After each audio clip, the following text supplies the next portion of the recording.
Welcome to the webinar, everybody. Thank you for joining today. My name is Alex Tilson. I'm the Managing Director for International Business Development here at Primonial REIM UK. And I'm delighted to be hosting this webinar today, the subject of which is European real estate in asset allocations, new world, new model. Aside from myself, we have on our panel today three of our experts from Primonial REIM's research and strategy team in Paris. I'm delighted to be able to introduce, firstly, Daniel Weil. Daniel has been with our firm for, I think, over a decade now, and is our head of research, strategy, and sustainability. We have Hi, Alex. Henri. Good to be Hi, there. Daniel. Thanks for being here. We have Henri Aurélien Naté. Henri is a director of research, leading our research function from our Paris office, and is always responsible for producing a lot of our publications. For example, our quarterly outlook on real estate markets, which you can find on our website. So thanks for joining us, Henri. And last but certainly not least, we have Adrien Isadore.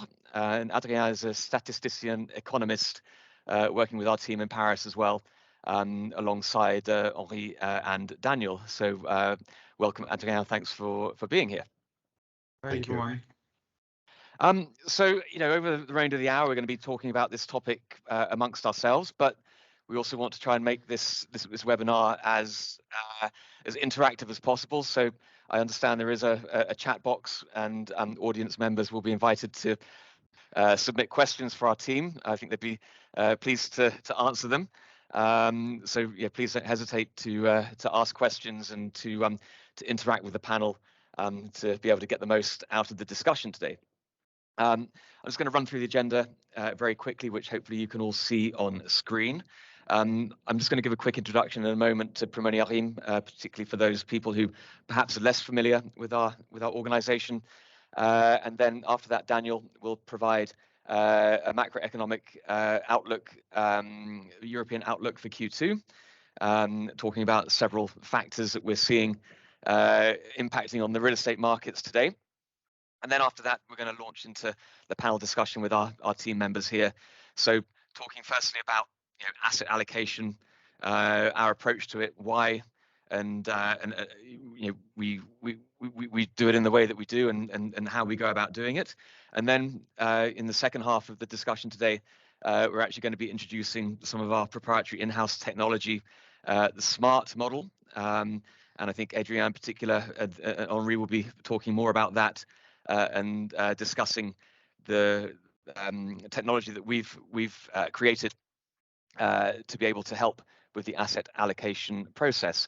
And we'll also discuss some case studies in relation to that as well during the session. And then finally, at the end, I'll provide a short wrap-up and conclusion. So maybe if I could talk just for 1 or 2 minutes very quickly about Primonial REIM. As you can see on the screen, there's some facts about our business, but probably a good place to start is that we are a major real estate investment manager in Europe. Currently have around 33.5 billion euros of assets under management. And as you can see from the diagram, that's spread really across the continent, with perhaps larger allocations in France and Germany, but we have a very strong strategy to grow our business and expand our footprint in more markets. We believe our strength lies in our what we call multi-local presence. So we have teams on the ground in our target markets or close to them, who are able to identify the best opportunities and provide the best investment opportunities to our clients. We rely on conviction-based management strategies and in-depth knowledge about the sectors in which we're active. We consider macro and microeconomic trends, but we also look at social and demographic changes as well in making our decisions and setting our strategy. And as you can probably see from the panel on the left, we're trusted by tens of thousands of investors, many retail investors, making up about 53% of our AUM. But also we have a strong institutional business as well, with just under half of all our AUM coming from institutional clients. That translates into approximately 1,500 assets across Europe in our target markets, 11 countries. And we have 400 employees across the continent who help to identify, invest, manage those investments, and also interact with our clients. We have offices headquartered in Paris, but also 3 offices in Germany, in Hamburg, Frankfurt, and Munich. We have an office in Milan. We have an office in Luxembourg. We have an office in Singapore as well since last year. And most recently, since the second quarter of this year, we have an office in London, where I'm pleased to be sitting today on this webinar. Probably last, but certainly not least, I'd just like to mention very quickly that we also have a very strong focus on environmental and social factors and considerations when we are making investments and taking investment decisions. And again, as you can see from the left, over half of our assets under management now in funds classified as either Article 8 or Article 9 under the SFDR. So that's just a little bit about Primonial REIM. And without further ado, I'd like to launch into the main discussion. And perhaps before I hand over to Daniel to talk a little bit about the macroeconomic environment, it's probably worth just reflecting a little bit on some of the challenges, the global challenges that we've been facing, and I'm sure many of you are aware of this year, not least the geopolitical instability that we see in the markets at the moment. We have a conflict in Ukraine, which has led to turmoil, particularly in the energy markets, but also disrupted other commodity supplies. And that's also against the backdrop of ongoing trade tensions with China.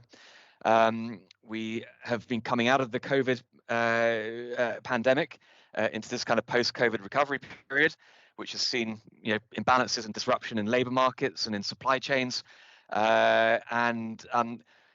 These factors, as well as others, have come together in a confluence to kind of create this inflationary environment that we're now seeing in developed markets, which we probably have never seen in many of our lifetimes. I don't think I have. So in the Eurozone, we've seen growth forecasts revised downwards. This may yet fall further through the second half of the year. And we've also seen policy decisions and action being taken by the European Central Bank, I think starting with a 50 bip rate rise in July. And then just last week, they announced another 75 basis points rate rise, really trying to show a strong signal that they're going to be able to get a grip on this inflation. But that's obviously having a big potential impact on the markets as well. So in short, a lot of change and uncertainty in the environment at the moment. And therefore, when it comes to thinking about risk and return and the balance between the two, we feel that asset allocations will need to be revisited. Investors will need to build portfolios which are going to provide returns which we think are resilient. And in order to do this, we're going to need to take an agile approach. And in order to take that agile approach, the final remaining piece is that we need data which are both reliable and up to date in order to make optimal decisions in creating these resilient portfolios. So with that backdrop, that happy message, I'd probably like to hand over firstly to Daniel to give us a bit of background on the macroeconomic environment in a bit more detail. So Daniel, please. Yeah, Alex, I think what's really fascinating in today's situation is that we're in completely uncharted territory in terms of economics, meaning that actually I would characterize this as the age of non-financial crisis. We had a great financial crisis in 2008-9, which was, I wouldn't say it was predictable, but I mean what happened was a classical bubble, real estate bubble, financial bubble, as we know it can happen, and we've studied it at school, really. But we've all been shaken by COVID, which was by essence unpredictable, and the consequences of which were really very hard to predict. I mean, I recall that in the wake of the pandemic, the first wave of the pandemic, most economic assumptions, forecasts were that employment was going to decrease, unemployment was going to increase, and actually the real economy resisted a lot better than what was planned. We know that the effect of such a huge creation of money is the quantitative easing policy. This has never been it has never been calculated for this purpose, and we've all had the temptation to say this time is different. You know, it's always every crisis we say this time is different.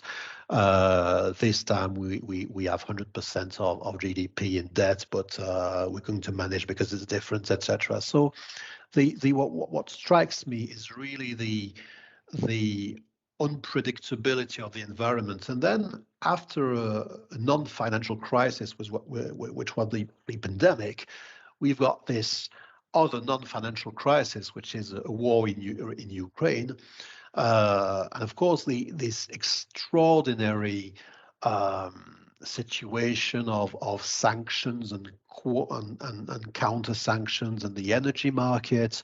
And of course, this is not a classical cyclical economic downturn. And we've got more non-financial crises coming along, because we've got the environmental factor, which is not yet integrated into valuations, not anyway in a model that we could everyone could master easily, even though institutions like the REIM, for example, are closely working on this. But so the first thing that to me really qualifies the time we're in is that we are living in a world of non-financial crises. So if we go deeper into more detail into our current situation, we've got, of course, forecast of 3% growth in Europe, and probably a recession in 2023 or during 2023. But then again, it's a very different kind of inflation and a recession and inflation than what we've been used to, because it's a cost inflation. It's not a demand boosted inflation with a wage price cycle like we've seen in the 60s. You could say it's more like the 70s with the energy crisis there was in the 70s with Saudi Arabia. But then in the 70s, the debt ratio of most countries was, I suspect, between 30% and 60%. So nothing really comparable to what we're seeing now. So that's how the idea of studying asset allocation in real estate really began for us, because we're in an unpredictable environment. So we should shift from predict to prepare, basically. And asset allocation is not about predicting. It's about having a defensive portfolio which will model through the crisis we've predicted or not. So it's a very different approach. And we believe at Primonial REIM that institutional investors should really embrace this asset allocation approach, because basically we've all got our ideas on, is the inflation going to last 2 or 3 years, or are the rents going to fall or not? And of course I can elaborate on that, but we've got to take into account that the environment is less predictable than it was, and therefore we need to have an allocation which, you know, manages through all kinds of situations. So on the screen you've got the historical risk-return ratio. It's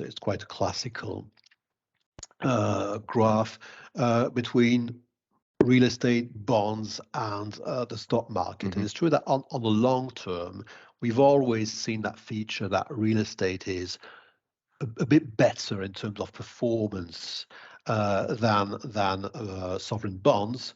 Bonds being less risky, of course, but also less performing. And on the long term, we used to that let's say that assumption that the stock market is on the long term better than any other asset class, but with much more volatility. Then again, it's what the history says to us, not necessarily what's going to happen. But we can use. I mean, on the long term, it's always been that hierarchy. Now we can see on the graph that even between real estate markets, there's much difference between some Belgian retail versus UK logistics or Swedish residential. So even within the real estate universe, you've got a lot of discrepancy between different markets. So that's how we with Henri we had the idea of working on asset allocation, because in the current literature you don't have a model of asset allocation for real estate like you've got the Markowitz model typically for stock market, for securities, right? You've got most of the literature is based on the assumption that real estate equals residential or equals the office market or equals in the long term listed real estate investment trusts, which are going to deliver a sort of advanced indicator of the performance of the real estate market on the ground. We know that these assumptions are at least questionable, so we wanted to rework totally the framework of asset allocation in real estate. Try to Daniel, why do you ahead. think that is? That as you say, we've seen it more in the listed markets. Is it a function of liquidity or data? Data, purely data, because you've got, in statistics, that we always have this bias that we're going to look for the information where it is abundant. So it's like looking for your key under the lamp, because there it's enlightened. So we've got a lot more data on the listed market. So if we want to work some data, we're going to go on the listed market. But we know that the listed market is not the real market of real estate. So a few years from now, the research as we performed it, as we carried it out, would have been impossible, because most markets we didn't have. MSCI has done a great job, by the way, in terms of database. But now we've got some, let's say, 10 to 15 years of historical data on most of the markets. So we really are able to build a robust model that takes into account also the differences between asset class within real estate, offices, retail, hospitality, residential, logistic, healthcare, real estate, etc. So that was the initial purpose for the study.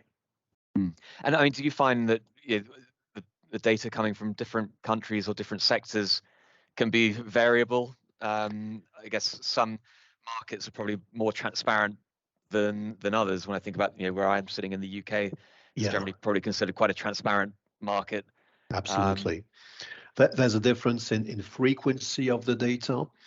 There's a difference in quality of the data and in definition of the data, because we know that valuation methods differ from one country to another. So yeah, of course, it's that's why we really need a research team to, I would say, to re-qualify every set of data. Then again, we don't have a Bloomberg of real estate. Okay, we don't have a big software which agglomerates all the all the data makes it comparable, etc. So we've got to, I mean, real estate is an imperfect market in what economists call an imperfect market, right? So that's something we've got to integrate into the model.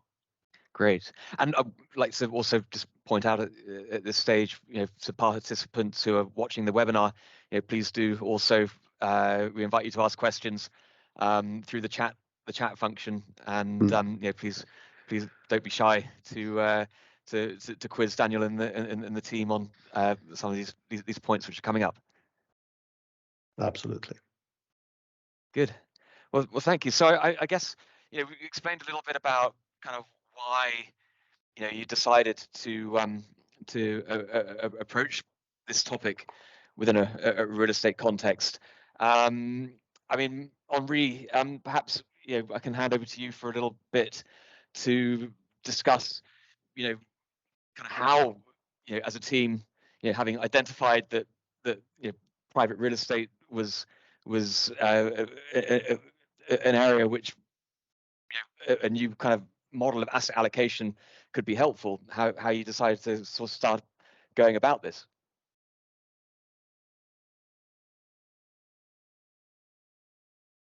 Henri, I think you're on mute.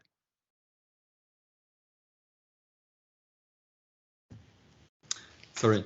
Yes, completely. So you're completely right.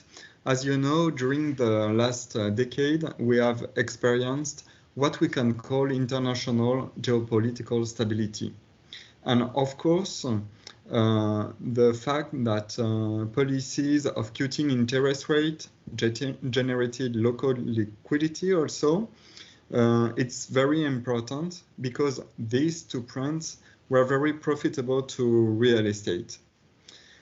But as you said, and Daniel also, we are now in a new world, and the game is completely changing. Why? Because as you can see on the graphic, there is some inflationary pressure, and especially this year, and maybe also the next one. And also there is the increase of policy rates. So as you can understand, we need a new model to understand the past and to help to define high performance allocation strategy for the future. So maybe we can move to the next slide. And I will try to tell us a little bit more about how an optimal portfolio works. I will say there is two components that we decide to really focus on to make an investment profitable. The first one is the income return. So here you have in this slide, you can see what is the total return, which is really important in a portfolio. And the total return, it's made of two different components. The first one is the income return over the period. As you can see on this graphic, it's in orange and it's not very volatile. And the it's pretty stable through the entire kind of decade, exactly. I guess. Exactly. So this is interesting for us. But the second one is capital growth. And as you can see, it's more volatile, and it's equal to the difference between the purchase price and the disposal price. So the variation of these two components explain the risk that an investor is willing to accept. And this is very important because it's the foundation blocks for the creation of an optimal portfolio. And you will see we analyze all the data for every kind of real estate in every country in Europe. So it's based on this, but I I will not show you all the graphics, of course, today of every kind of countries and assets, because it's too much. But it's just to synthesize what kind of data we used. So when you use the phrase optimal portfolio, or talk about the optimal portfolio, perhaps you could just explain in a little bit more detail what you mean by that. Is this a function of kind of highest returns, or capital preservation, or what are the kind of things that you're thinking about? So yeah, when we are talking about optimal portfolio, it's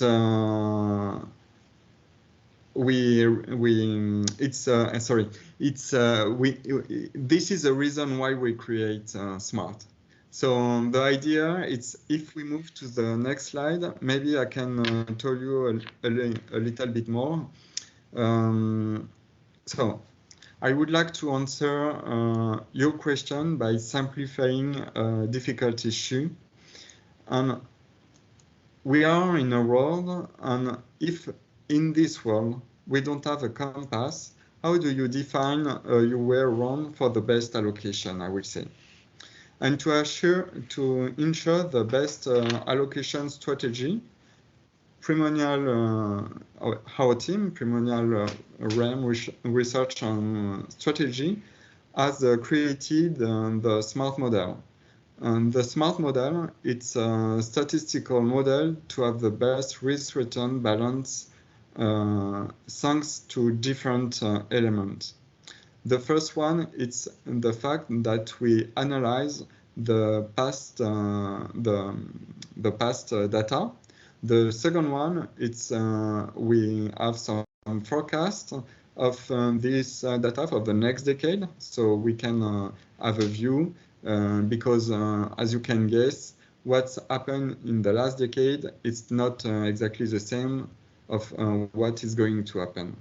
So we try to understand and to have a better view of what we know right now. And the last one, and I think it's quite interesting, it's the possibility to offer a unique recommendation to each investor. So it means that we can adapt our model for a specific, I would say, specific situation, specific allocation.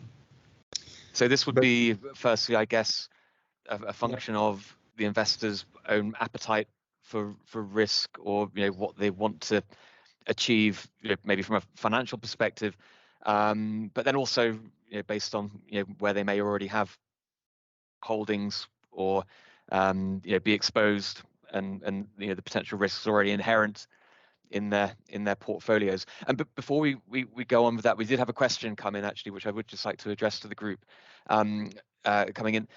So I'll read it out. Do you expect a major dent in capital growth due to cap rate increases by year end, once the valuers will have provided their values?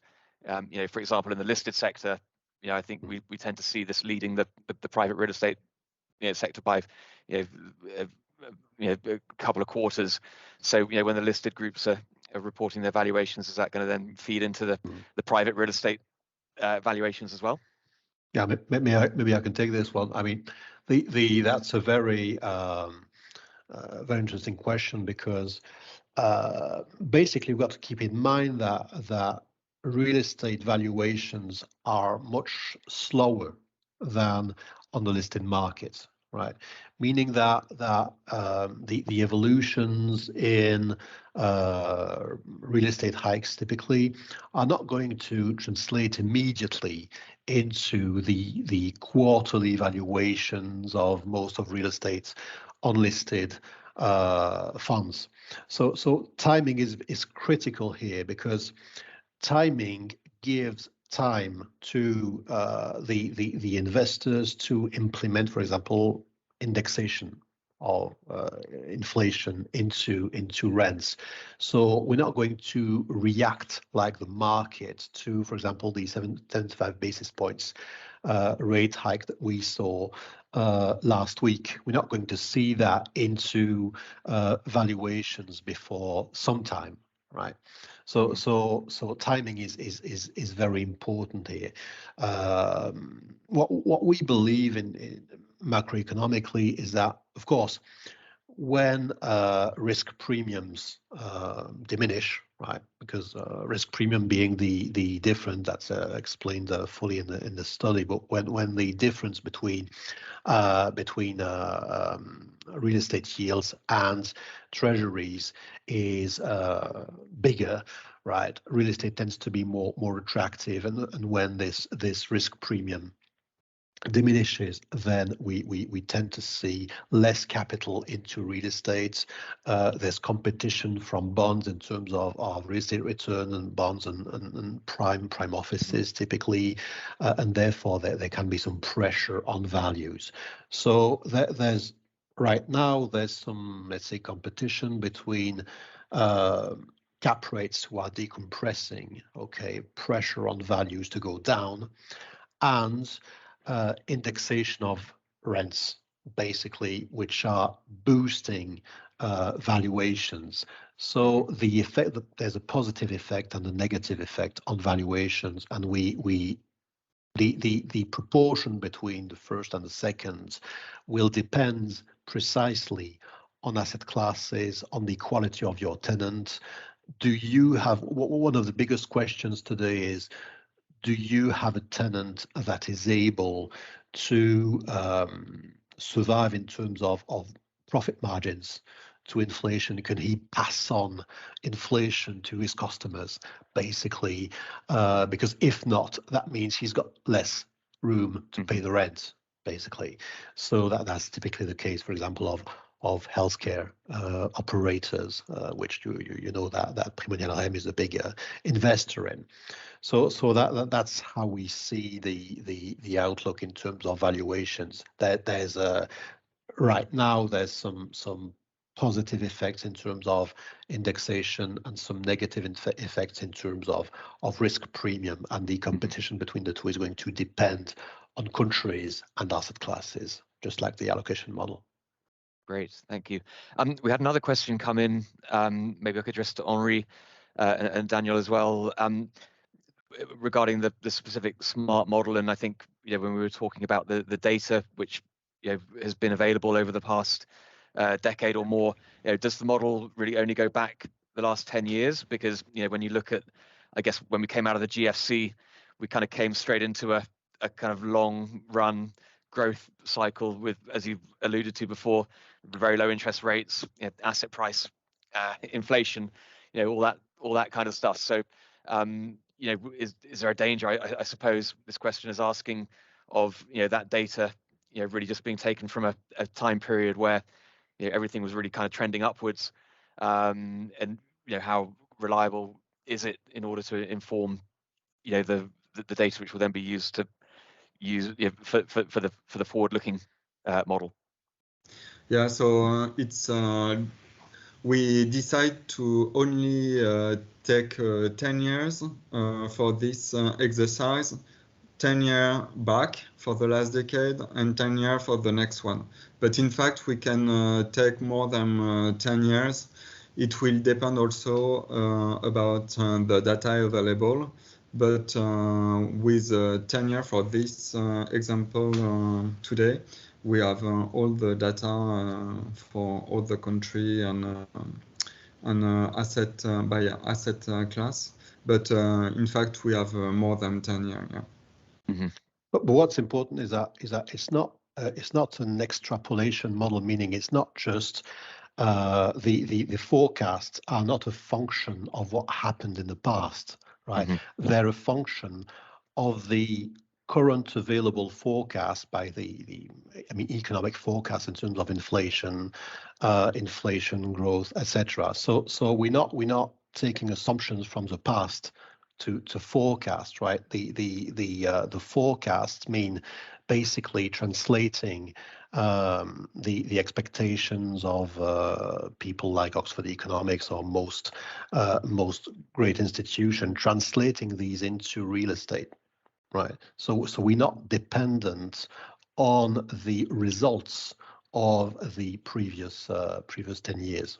Maybe or you can elaborate on that. Mm-hmm. Yeah, it's in fact there is a different I will say, of course, we work with, for example, MSCI for the past data analysis of what is a total return. But after, for the forecast, which is important, it's we try to understand the correlation between GDP, inflation, 10 years bond yields, and stuff like this.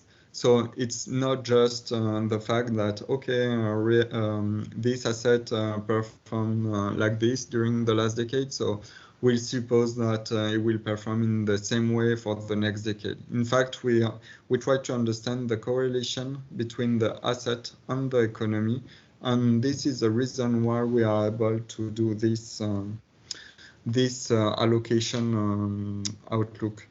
Otherwise, it's not possible because, as I already told you, the macroeconomic context, it's not going to be the same as the last decade. So and that's also why the model is updated every quarter or semester, depending on the data. So it's an intelligent model. So it's dynamic in that sense that, it's constantly being updated. And then maybe just before one more question that we had, which refers to, I think, particularly the second bullet on this slide, in terms of how are you factoring in liquidity and depth in an asset class into the model, and what kind of quantitative data is this based on?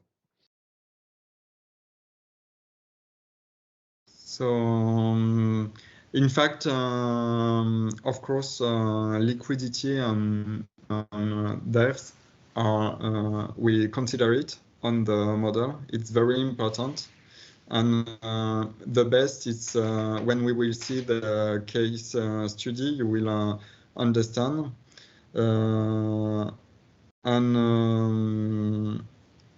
Regarding the quantitative data, the model it's based on the total return.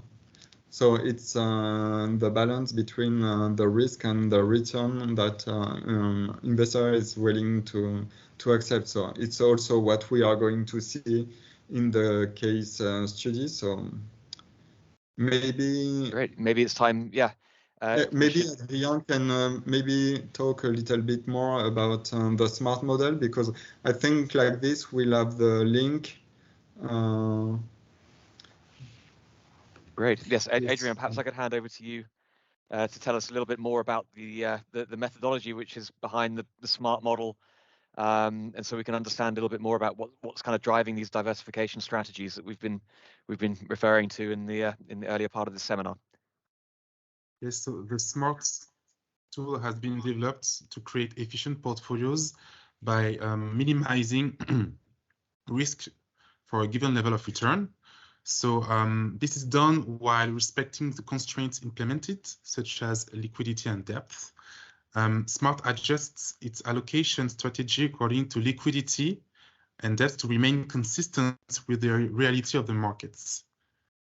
Great. So to do that, we rely on AI to create an algorithm that adapts itself to a new market context by taking into consideration past experience, such as Henri said, in order to identify the best performance in the future at a given moment.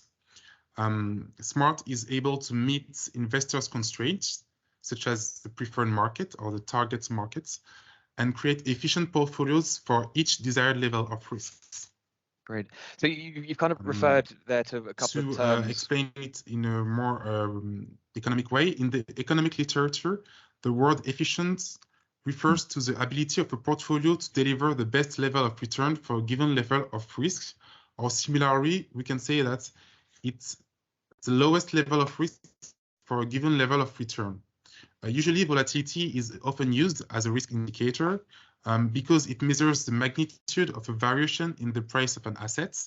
But in real estate, given that an asset is little traded, we prefer to use the CVAR as a risk indicator. What is the CVAR?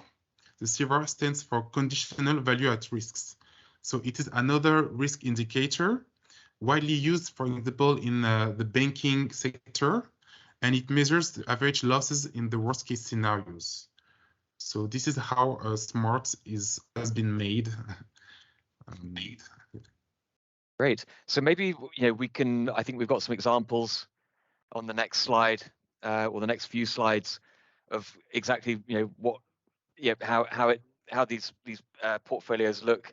And if I understand it correctly, then looking at this chart from left to right, we have portfolios which, and this is on a sectoral basis, so we can see the color coding for the different sectors down the right hand side of the chart. But on the left hand side, we have that kind of lower risk, or the most efficient portfolio for the required return, I guess at around a 5% type total return. And on the right hand side, what the most efficient portfolio would look like if we wanted to look for a 10% total return. And then at the top here, it looks like capital growth is perhaps being given slightly more of a focus than income within this particular portfolio. But perhaps you could just talk us through a couple of the variables at the top there, and then exactly how what the chart shows in this respect. Yeah, exactly. So thank you, Alex. Here you have an example of what we had with SMART for efficient portfolio. So we have different kind of portfolios, and the total return of this portfolio is between 5 to 10%. In the left side, it's the less risky, and in the right side, the more risky portfolio during the last decade. So just to have in mind, in this time in Europe, the average GDP during this decade was around 1%. Inflation was around 2%, and the 10-year bond yields was around 1%. And what is interesting here, it's that the fact that the model prefer offices and healthcare during this decade. And when the model want to be to have a defensive perspective, he told us to incorporate residential. The logistic, it's also I will say something that the model like, but it will increase, of course, the yield. But in the same time, it will increase the overall risk of the portfolio. And the two other things, it's regarding retail and hotel. As you can see, they should be incorporated, but because of the crisis, the corona crisis, it's the proportion, it's a little bit less. Mm-hmm. So just to understand, is this, looking at this chart, is this as if we were sitting in 2012 saying, it's between 2012 to 2021. Okay. So and we did have a question come in just when we talk about European portfolio. Does this include, for example, the UK? What are we kind of talking about in general? And I guess, is there a particular weighting that's been given to various countries or markets? Yeah, sorry. Yeah, it include, of course, the UK. We'll have the breakdown by countries on the next slide. But on this one, as you saw, you had all the big different asset classes: hotel, residential, industrial, offices, retail, and healthcare. And now we'll have a look, if you are agree with Adrian, on the different countries that we had on the model. From a geographical point of view, The model favors diversified portfolio and the big markets as liquidity is a parameter taken into account by the model. And as you can see, France and Germany represent an important part of the efficient portfolios according to Smarts. In the last decade, the exposure is limited for the UK because of the Brexit. Understood. So yeah, France being that kind of deep green color, and then Germany, I think, being the kind of pale, kind of brownish color towards the kind of bottom half of the chart. Great. So we've seen, obviously from a kind of historical perspective, between 2012, the decade up to 2021. So I think, if we can look at the next slide, we have some examples of forward-looking projections. And so this would be based on, sitting here today as I guess end of Q2 2022, where the model anticipates within these parameters above 3 to 7% and more of an income focus perhaps than a capital growth focus, where we'd see firstly from a sector point of view, and then in a moment from a geographical point of view, the most efficient portfolios would lie. Yeah, exactly. So for the next decade, our macroeconomic hypothesis change compared to the previous slides. So we are now with a higher inflation. There is a rising interest rates, and we have some economic uncertainties. So the GDP, it's the average of the GDP, it's around 1%. The inflation in Europe include UK and other countries outside the Eurozone. It's around 4%. And the 10 bond yields are below 2%. So we have now our efficient portfolio will be around 3 to 7% of total return.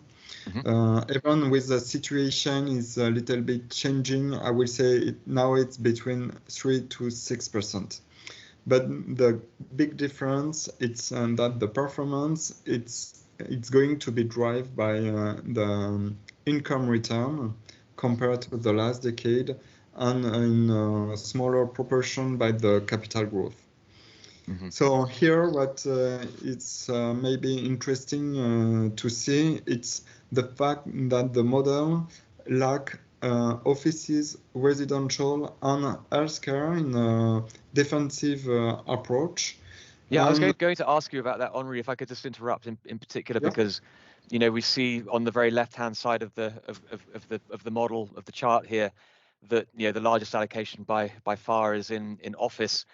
As a kind of neutral observer, you might think office is quite a kind of cyclical asset class. So why would we have so much office in what's supposed to be the kind of most risk-off, lower returning, efficient portfolio? And similarly, on the flip side, I guess look at healthcare. It's kind of a relatively small piece of the pie here, as opposed to further across the other side of the chart in a higher return profile where it makes up more of the portfolio.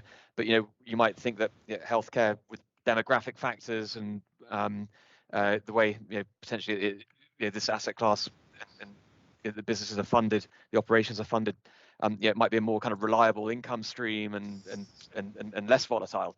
So really interested to hear your thoughts on why the model kind of came up with that particular configuration.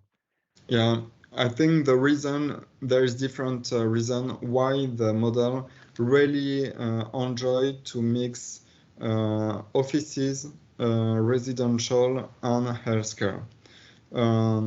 Offices, it's in economy, it's linked with the employment.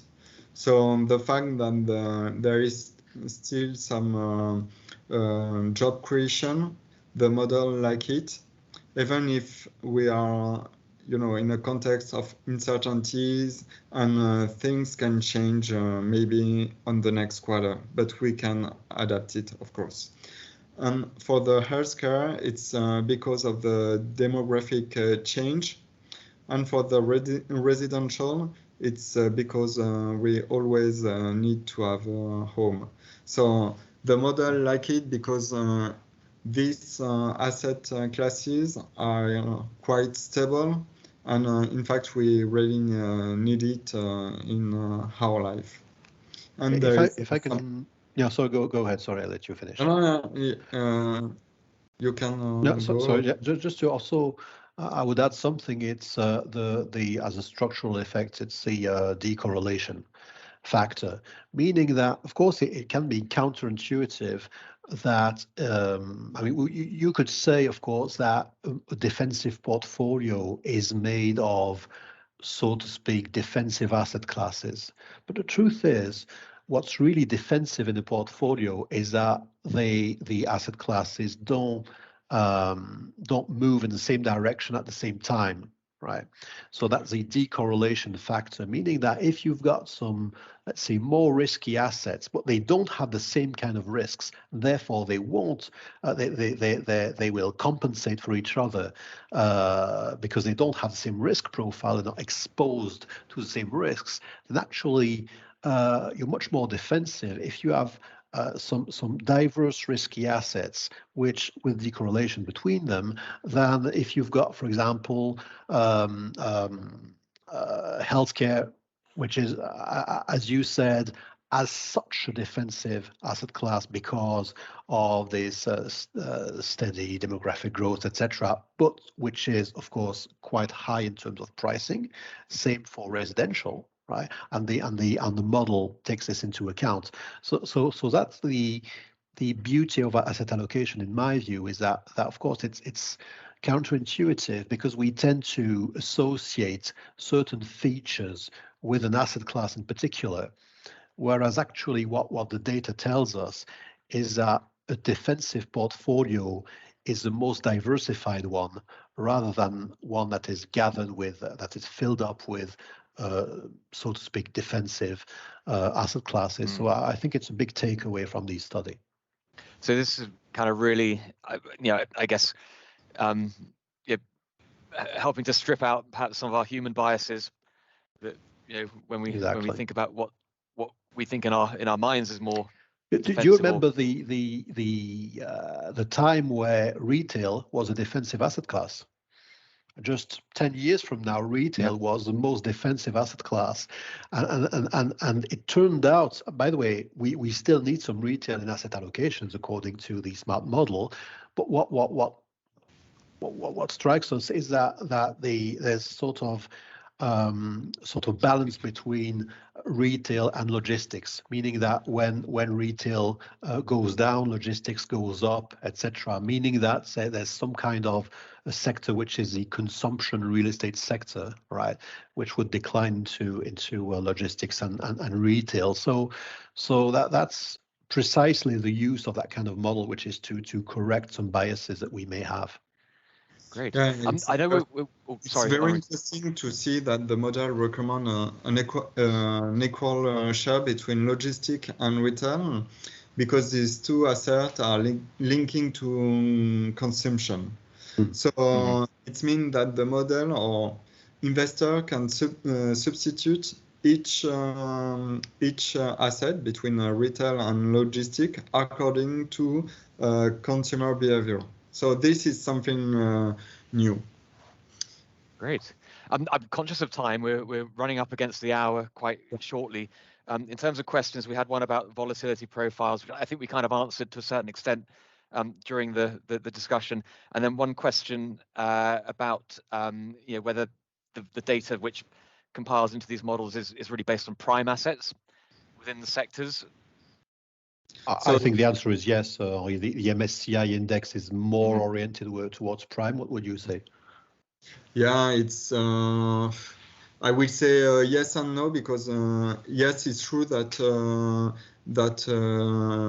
prime assets, it's a little bit more into the model, but in fact it's quite mixed. So there is not just a prime asset. So there is also assets from, for example, not only in big cities. It could be also in regional cities and different kind, but it's true that investors prefer in general prime assets. And MSCI usually relies on institutional portfolios, Primonial institutional portfolios valuations. Great. And then one final question before we wrap up. We've obviously seen the major asset classes, major sectors, covered by this model. What about more kind of alternative real estate that we've been seeing as becoming more and more popular in recent years? Data centers has been given as one example by the questioner, but I guess also other types of potentially living strategies. I would say in order to have data centers, we need to have data. Yeah, and that's most of the asset classes we are speaking of now were not mature, were still very alternative 10 years ago. So of course, the more you have the data and the depth of the market, the liquidity on the market, the more you can integrate them into a model. So I have no doubt that these, I would say, deep alternatives will one day be in our allocation model, but there needs to be more liquidity, more activity, more data. Great. Well, look, I think we're going to have to wrap it up there because we are about 1 minute away. What I would like to say is, well, thank you first of all to our panel, to Daniel, to Henri, and to Adrien for being here today. It's been a fascinating discussion. Thank you to everybody who's tuned in to the webinar. And I understand that this webinar is recorded. It will be up on our website within the next couple of days. So if anybody wants to look at it again or recommend it to any friends or colleagues, please do. And finally, I just wanted to point out that we will have a team at Expo Real this year in Munich between the 4th and the 6th of October. You can see some of the faces on the screen there of our senior management, but we have a much larger team as well behind that also attending. We also have a couple of conferences which we're organizing. One on the Tuesday, which I believe is in German language, to discuss managing ESG in real estate. And then one on the Wednesday morning at 11 o'clock on the healthcare market in particular, where we obviously have a particular speciality. And we have our stand in Hall C2, booth number 314. So please, if you're at Expo Real, do come and visit us or get in touch beforehand. We'd love to see you to set up a meeting and to tell you more about what we do and hear more about you. So with that, I'm going to say thank you very much again to everybody. Thank you. We're going to call it a day there. Have a great day and see you next time. Bye-bye. See you next time. Great day. Thank you. Okay.